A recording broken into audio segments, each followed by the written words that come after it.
Hello and welcome back to Pass the Turn. Today is an unboxing episode of an expansion that's recently come out for Talisman, the magical quest game. So this is the Lost Realms expansion for Talisman. And this is one of those mini expansions that will just add more stuff to the games, more alternate endings. If you don't know what Talisman is, I would recommend going and have a look at the Bottled Imps videos on YouTube. He literally, Ken Boyter, goes into every single aspect, crevice and character that you could be in Talisman and how Talisman works. He is the man. The Bottled Imp is the channel to go to for all your main Talisman stuff. But I just thought I would do an unboxing video, an unwrapping video, because it is Christmas after all. Well, nearly Christmas. But I haven't done a board game video in a while, so I just thought I'd unbox this. And the Lost Realms is the culmination of two user sort of made expansions for Talisman, the Nether realm and the Deep realm. So let's go into it and see what we get.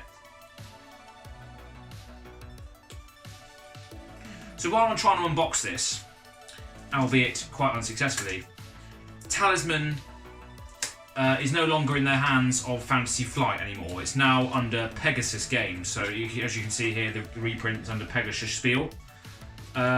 So you should be able to find and get a lot of the old expansions that were out of print, like the Dungeon and the City and the Highland. All those games are now being reprinted under Pegasus Spiel Games, and I think now is a good time to get back into Talisman because of that fact, because it was out of print for a while, and that's why a lot of the game value went up. But now you should see it come back down again. Which is annoying for me because I bought the Dungeon expansion for about $200 when it was out of print, just because I wanted everything.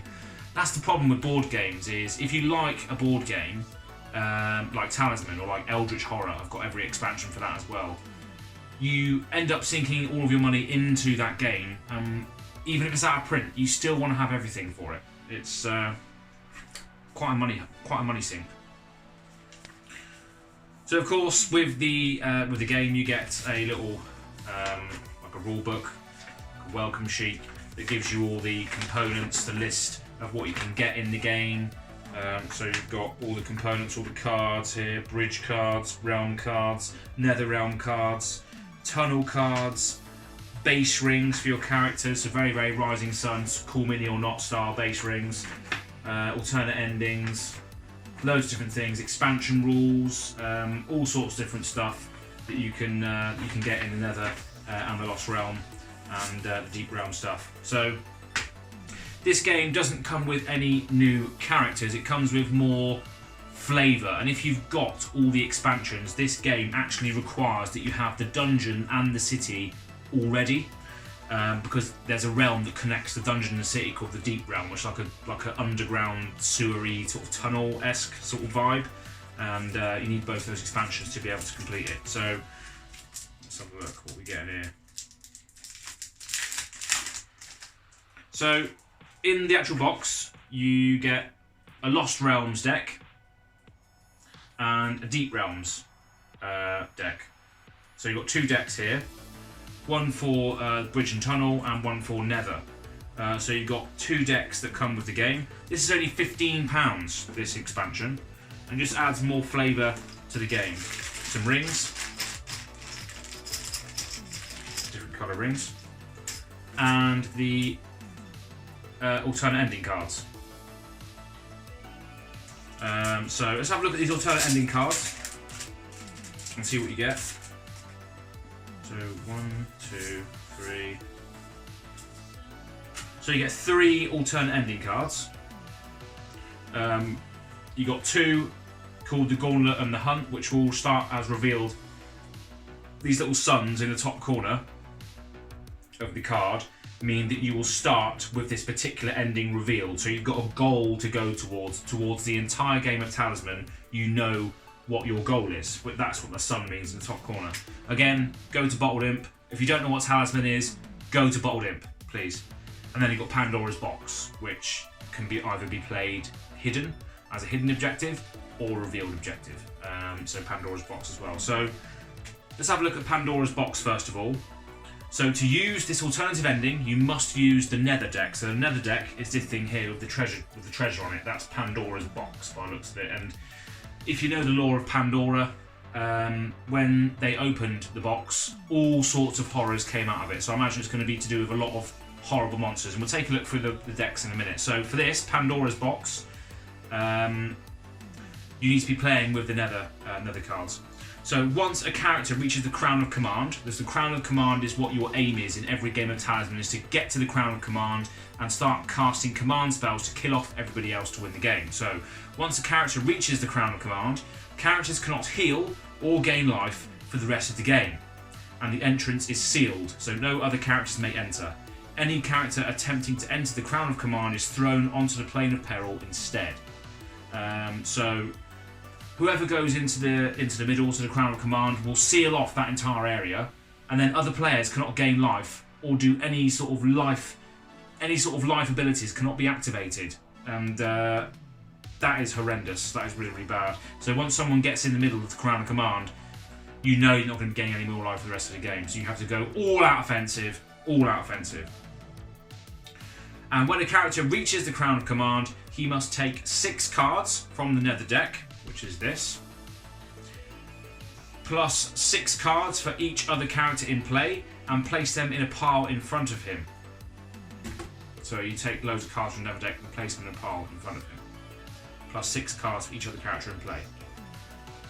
On each of his turns, he must take the top 6 cards from this pile and use them one at a time against any of the other characters as if they had just drawn the cards themselves. Wow, okay. If all of the other characters are killed, the character of the Crown of Command wins the game. If any of the other characters have survived when the pile of cards is exhausted, the character on the Crown of Command is killed, and all the surviving characters share victory and win the game. Wow, so once this box is opened, what will happen then is the player who reached the Crown of Command first will open Pandora's box. And in Pandora's box, there's going to be some horrendous cards in there, and you use the contents of Pandora's box to attack the other players with. And that in itself is thematic. So you got to the Crown of Command, you open Pandora's box, you're using Pandora's box against your enemies. That sounds like a game and an alternative ending I can get behind. I'm just looking at the cards now. Let's give them a shuffle. This is the Nether deck. This is what the Nether deck looks like. It's got a back like that, sort of like a portal, like a rift on the card back itself. So let's have a look. So have a look at the first card in here. Dragon Toad. Dragon Toad. Look at that guy. Wow, looks like me after I've had a kebab. Dragon Toad. Strength 1. If your attack roll is lower than the dragon's attack roll, you are turned into a toad for 3 turns. So it's a dragon toad that turns you into a toad. That's awesome. Cool. Some awesome cards in here. Storm Dragon. Storm Dragon. A strength of 8. Before you engage the dragon in battle, it makes a breath attack. If you have any armor or weapons, you lose 1 life. It will remain here until killed, so it attacks you before you even get to respond. Horrible. So as you can see there's some horrible cards in that Nether deck, and that Nether deck is pretty cool. I like that Pandora's box alternative ending as well. So that's a Pandora's box alternative ending. Then we have the Gauntlet. So you would start this.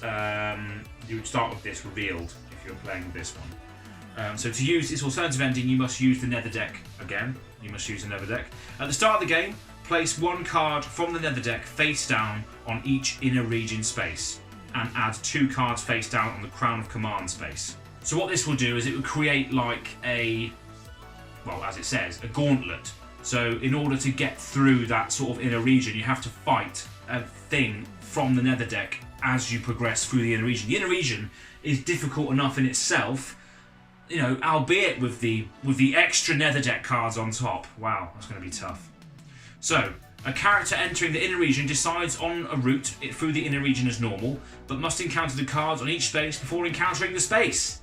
So not only do you have to encounter you know, the bloody werewolf den or the dice with death, you have to also encounter the card on the space as well, and that's going to be absolutely outrageous. You're going to have some extremely powered up characters to go through the gauntlet, that's for sure. If he fails to successfully encounter a card, his turn ends immediately and he must encounter the card again on his next turn unless he decides to turn back. Wow. A character that has turned back ignores any nether cards on his return to the plane of peril. Once a card has been encountered successfully, draw a replacement card from the nether deck and place it face down on the space to be encountered by the next character to land on the space. So it's not even like you've killed the Mist Dragon in the werewolf den alongside of all the werewolves, but then as soon as you leave the werewolf den, another card is going to come to replace it. So whoever's behind you, whoever's trying to race you, has to deal with another threat alongside the werewolf den. Wow, this is ridiculous. And then the first character to survive the gauntlet and reach the crown of command wins the game. So this is just a race to the end, race to the finish. It doesn't involve casting command spells to kill the other characters. You just have to survive the gauntlet and get to the end. So again, it just gives you a massive sense of urgency towards the end of the game and a sigh of relief when you get to the crown of command, because a lot of those monsters are going to be absolutely outrageous. To the gauntlet, another cool expansion that goes along with the nether cards. And then we have the hunt. This sounds like you're going to be hunting some monsters, and again you start with this alternative ending revealed because of the sun, so you know your objective before you actually start your quest. So to use this alternative ending, you must use the nether deck. Again, the nether deck is the Pandora's box deck that we just had a look at. So whenever a character draws an adventure card, he must discard one card of his choice that he does not wish to encounter and draw one card from the nether deck to replace it, which he must encounter. So this will make your journey throughout all the regions difficult because you have to draw another card. That's very, very difficult. So whenever a character draws an adventure card, he must discard one card of his choice that he does not wish to encounter and draw one card from the nether deck to replace it. Yeah, so even if you landed on a space that had draw one adventure card, you have to discard that adventure card and draw another card instead. Now that is ridiculously difficult to bypass, especially in the early game. I'm not sure how people are going to survive the hunt. I imagine there's going to be a lot of character deaths in this alternative ending. So once a defeated enemy from the nether deck is exchanged or otherwise discarded, it is not placed on the discard pile. Instead, it is placed face down in the character's play area. If a character is killed, he must keep all of his defeated enemies from the nether deck.